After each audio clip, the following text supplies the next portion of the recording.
inspiring improv, but I want to do this so badly. What we're going to do is we're going to figure out how to make another one of these, my Pick A Petal that I've done, and I want to show those to you. Some portion of this sleep sack in that yellow and white.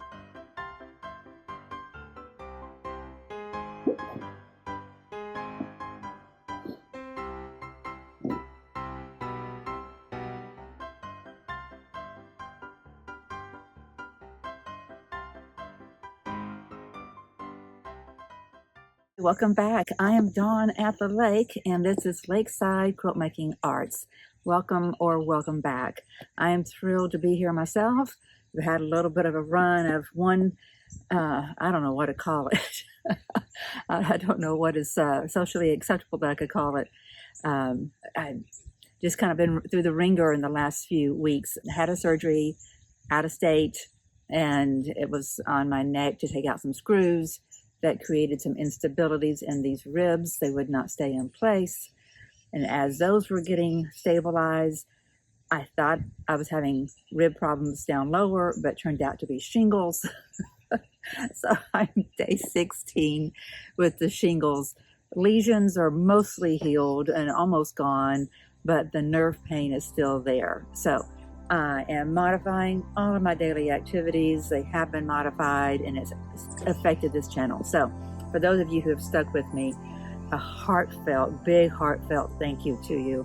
I'm going to go ahead and take these off because it doesn't really matter what I can see through those right now. Today is an exciting day for me. I get to go see my grandbaby. It is day 2, do some measuring. This is the sleep sack that I talked to you about 2 videos ago, I believe.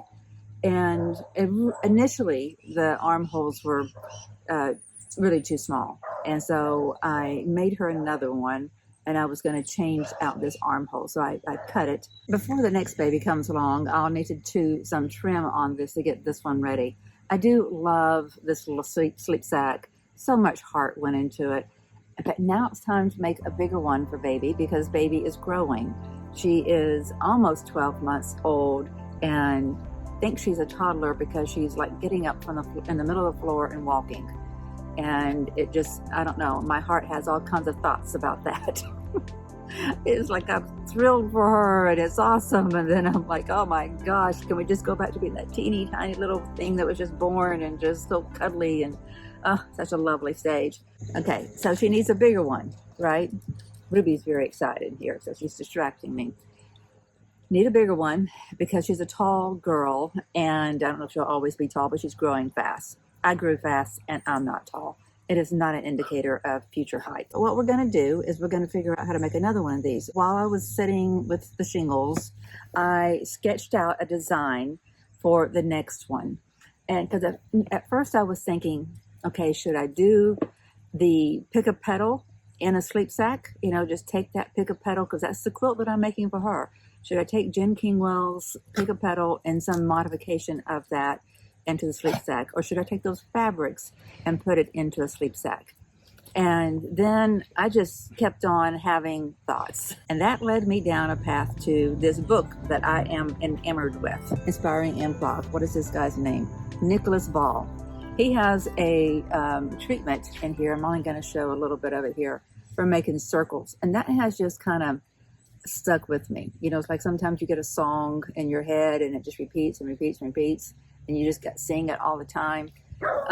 Well, I want to do that so badly, and I'm not quite sure why, because it kind of reminds me of what I'm doing, have done on the Mars quilt, on the crust, the red part of the quilt. But I want to do this so badly, and I see myself using this in this sleep sack to represent, you're doing it in yellows and whites, and those balls will kind of represent what we have here, some just basic things that are in our everyday culture, if you will. Hay bales. We have beautiful, going up to her house, there's these beautiful pasture lands, and I don't know, 2 months ago, 6-8 weeks ago, you know, so you see these expansive pasture lands that are lush with these hay bales on them. That's just a beautiful sight. They're just, the uniformity of it is just really pretty.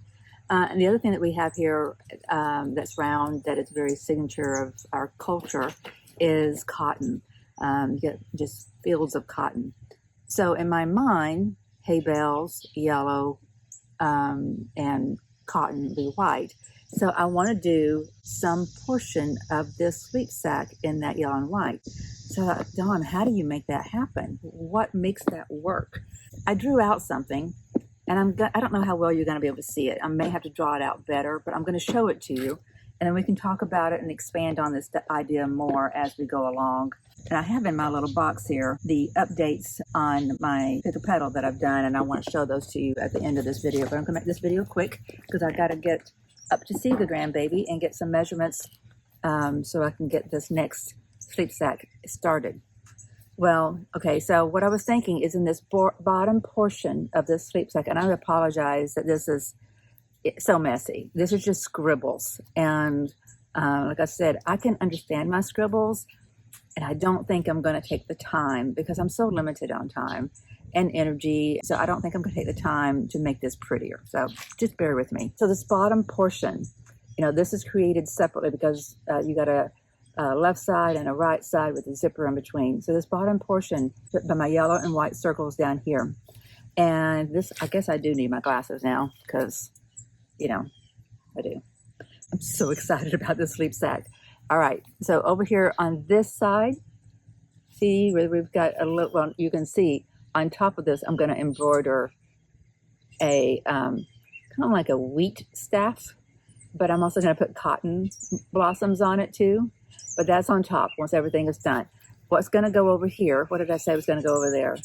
This is going to be a kind of a smaller scale 4-patch, but it's going to be a very improv 4-patch, and it's going to be done in a like a sunset pink and orange over here on this side. So that's just like a 4 square, pretty simply done.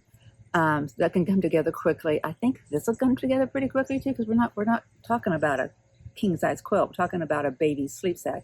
Even though she's long, that will be a good length, and I don't know what it is yet. I'll let you know. And then on this side is a larger scale, also improv 4 square. And it's going to be in the winter blues and white. And so I think that's going to be beautiful. So you've got your hay bales and cotton, and then you've got your 2 different types of skies up here. Your blue and white, and your orange and pink. And then on the back of it, I've got a little seam. It's because your back is one whole piece, right? Like you can stitch it together, piece it together, but it doesn't have to have any elements in it like a zipper or anything like that. They live on top of a mountain, so you're going up country, woodland, and it's just a beautiful little drive. And they have a barn, and then they have big trees, so I kind of wanted to depict, where are we? There we are. Okay, so I rode up to a mountain. See how this would be like this, and this would be your 4 square in the green. Put a little tree here, applique that on. Want to do a log cabin. This is where the Pick A Petal fabrics come in. I'm going to do probably an improv log cabin to put right there in the center. And this is the home, to represent the home living on top of the mountain. And but it's going to be made out of the same blues that I did the log cabin in for the Pick A Petal. And I may probably will steal some other fabrics from the Pick A Petal. And then over here, I haven't decided. I almost think this needs to be, this is a barn. I almost think this needs to be like a red, what do you call it, red work, embroidered with red thread to do a barn here. And then the sky in this is just a light blue. And that may or may not be one whole piece. I've got a lovely blue that's got some bees on it. Might do that. I don't know, because, I've told you they have honeybees and that kind of thing. So I'm excited to get this going. I want to get it done before cold weather gets here. And right now, it feels great out here, but we're supposed to have some scorching hot weather this week. So I think it feels like cold weather is a long way away. But I know generally we get our first real cool down that there's a chill in the air about mid-October. And then we may get a dusting of snow middle of November. So we've got a ways before she needs to be so bundled up in this. But my goal is to have this done by the end of October. And the only reason I had to push it off that far is because I'm doing things outside here with my son. This is you know, an initiative that he wants to push through before he goes back to California. And it's already taken him longer, you know, because he's had to help me out on a lot of things. We want to get this done. He'll go back to California, and then I'll be able to work, you know, as long as I stay healthy, be able to work more consistently. And then I have just other distractions too. I am also doing the Pick A Petal. I have my dog to take care of, and I have myself to take care of, and spend time with my mother, those kinds of things. And then we're getting Betsy. Betsy should come. She was scheduled to come this week in about 4 days. But I almost want to make sure that I'm a little bit better than I am right now on my pain level before I get her. But she'll be 8 weeks on Wednesday. So 2 days from now, she'll be 8 weeks. And I really think I might need to wait till the weekend to get her. I don't know. I need to kind of work with my son too, because once a little puppy comes into the house, your schedule is that puppy's schedule. You're getting that baby on a schedule so that you can function, but they have no idea at first that there should even be a schedule. So there will be some effort involved in all that, but I will be working on this. What I want to do simultaneously of working on this is continuing to have projects to work on in my lap. My son really enjoys watching TV in the evening, so that's been helpful to me because I've been able to get my Pick A Petal piece blocks done. Almost done. There's one that isn't. I'm going to plop that right there. Hopefully that doesn't mess up the camera. Okay, so here's one of them. And I told you I had a dolphin print in here to represent the Navy for my son-in-law. And of course, this is automotive because he does cars and stuff. And it comes through his lineage. His father does too. Yeah, so isn't that a lovely little block? So one of these. I'm going to get a picture of this and put it on the video too. I'm going to put it on the design board. See, more dolphins, and these are tire hubcaps right here. And then everything else is really very like a 1940s kind of vintage look to it, in my opinion. But not all of it. It's got a little bit of a modern feel too. So it's a lovely blend of the old meets new.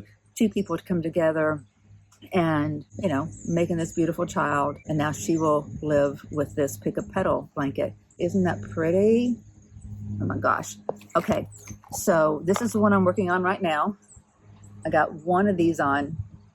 I've got this one bundled up here and pinned. It will go here. This one's bundled up. It will go here, and that will go there. I'll finish this tonight. Then I'll show you everything once it's done. So what I have to do next is create kits that I can sit with in my chair to finish up more of these. I enjoyed putting these together. These were nice and easy. I don't know where my other little piece is over here. I have to look for that. But if I can get these kits ready while I am sitting, then I can be working this simultaneously as when I'm working the sleep sack. That is the plan. And I've got to go. Oh, my watch died. Hope I haven't been out here too long. I am so excited to show all this to you. I'm excited to be working on it. I'm excited to feel like I can work on it. That's really awesome. So if you know anybody who has shingles, number one, don't get shingles. Get the vaccine if you can get it. I couldn't get it. Y'all know I've had a lot of health issues, and while I had so much going on, I wasn't going to take the risk of getting the shingles vaccine because I react to the flu vaccine. I had one of my doctors tell me not to get the shingles vaccine because of it, and I didn't want to risk getting it and adding to my misery from the other issues. Now that I'm stable from all those past issues, I will take that risk because I don't want to go through this again. I knew that shingles was a skin, you know, it was nerves and it involved the skin, and that is true. But for me, the skin was like the minor part of all this. It was muscle spasms. Inside between my ribs. So I felt like I was being punched with something with sharp points on it. And I kept on saying it was like I was being horse kicked with a horse wearing cleats, you know, sharp, like a golfer's cleats or a soccer cleats or something. But my son took me to see a movie yesterday, the Marvel comic movie with Deadpool and Wolverine. And I saw that Wolverine character. He's got knives on the end of his hand, so whenever he punches people, he actually is stabbing them at the same time. That's what it felt like, and it was second after second after second for weeks, 2 weeks. and I still get them, but I'm on a nerve pain medicine that is helping tremendously, taking the edge off. You can tell I have some energy. I'm up, I'm functional. I do recommend gabapentin or a nerve pain medicine if somebody can tolerate that, if they have the shingles. Something else that's helped me is I use a product called Muscle MX. It says CBD, 1,000 micrograms of CBD, and it is fantastic to help to calm the muscles and your pain from that area. It calms the muscles, works very effectively. And then, of course, there's the antiviral that they give you, and Tylenol, and a lidocaine cream. So there's a prescription lidocaine cream that you can get that's better than anything that you can get locally. Over the counter is a 5% solution. So if you know anybody with shingles, there's my spill. Best thing you can do is not get it. This is it for today, my friends. We're at the lake, and hopefully we'll be at the lake again tomorrow. We're supposed to have some scorching hot weather, so I'll have to get out here early. I have to be out here so that I'm not disturbing my son whenever I am doing the voiceovers, because he sleeps late. He's just always has been nocturnal, so he sleeps late. So I think it's best if I come out here to show you things. So we'll have our videos lakeside for a little bit. Y'all take care. Keep on moving that needle. We'll see you soon. Bye-bye.